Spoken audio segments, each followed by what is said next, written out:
खुलुमबाय आं किलिखां ब्रह्म बडलेण्ड बुब्लिनि जानानै बयखौबो बरायना लाबाय दिनै 12 आगस्ट 2024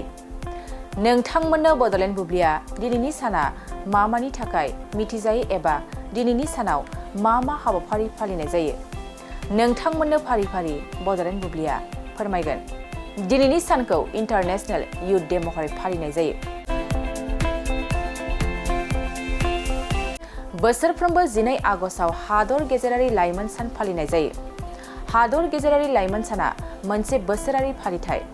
जाय समाजाव लाइमोनफोरनि जौगानाय रैखाथि आरो बिसोरनि बिफावखौ नोजोर होनो थाखाय मुलुगनाङैनो 12 आगस्टआव गेजेर हायुंआरि लाइमोन सान फालिनाय जायो लोगोसे बे साना लाइमोनफोरनि मोगा-मोगि जानांनाय जेंनाफोरनि बादै सांग्रांथि लाबोनो खाबु होयो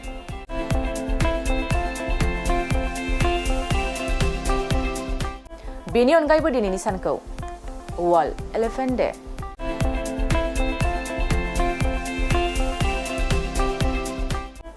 IBM PC day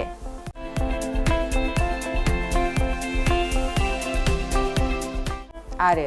mother's day in Thailand महरै फालिनाय जायो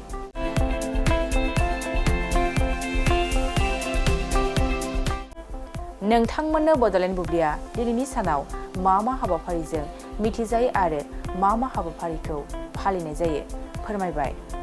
गोजोन्थों मोनसे फोसावथाय नोंथांमोननि ओनसोलाव सोरबाफोर ड्राग्स एबा फेग्रा मुवाजों नाख्रेबजानानै थानाय सुबुं दं नामा जुदि नोंथांमोननि ओनसोलाव सोरबाफोर ड्राग्स एबा फेग्रा मुवाजों नाख्रेबजानानै थानाय सुबुं दं अब्ला नोंथांमोननि थाखाय मोनसे मोजां खौरां ड्राग्स एबा फेग्रा मुवाजों नाख्रेबजानानै थानाय सुबुंफोरखौ फाहामथाय होनो थाखाय नोंथांमोननि गेजेराव लानानै फैदों मोनसे रिहाबिलिटेसन सेन्टार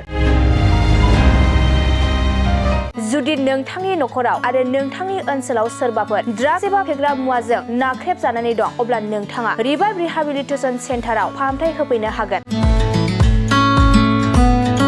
मंगलदै सेनं बामुनपारा दरंआव थानाय रिहाबिलिटेसन सेन्टाराव नोंथाङा ड्राग्स एबा फेग्रा मुवाजों गोदोसोनानै थानाय सुबुंफोरखौ फाहामथाय होफैनो हागोन नोंथाङा नोंथांनि ओनसोलनि फेग्रा मुवाजों गोदोनानै थानाय सुबुंफोरखौ बे रिहाबिलिटेसन सेन्टाराव फाहामथाय होनानै सासे राफोद आरो मोजां सुबुं खालामनो हागोन